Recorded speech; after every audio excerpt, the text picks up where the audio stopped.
Chatkabashi, Thorerlai, Bedford.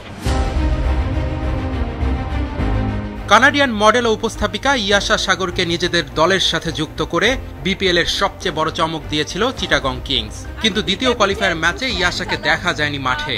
হঠাৎ কোথায় গেলেন এই উপস্থাপিকা?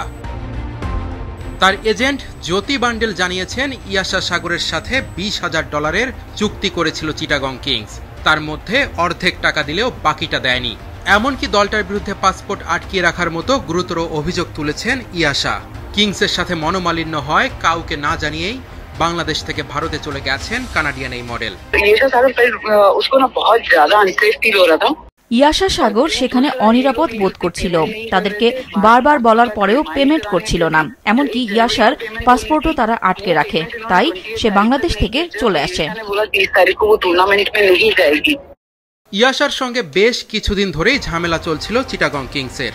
তাদের পার্সোনাল হোয়াটসঅ্যাপ গ্রুপে ইয়াশা আর চিটাগং কিংসের কর্ণধার সামির কাদেরের কথোপকথন দেখেই স্পষ্ট ধারণা পাওয়া যায়।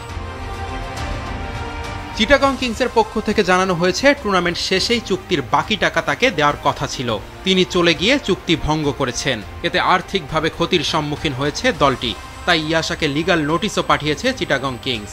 এরপরই বাংলাদেশ ত্যাগ করেন তিনি। Hussain, it's your first time in BPL and you debut.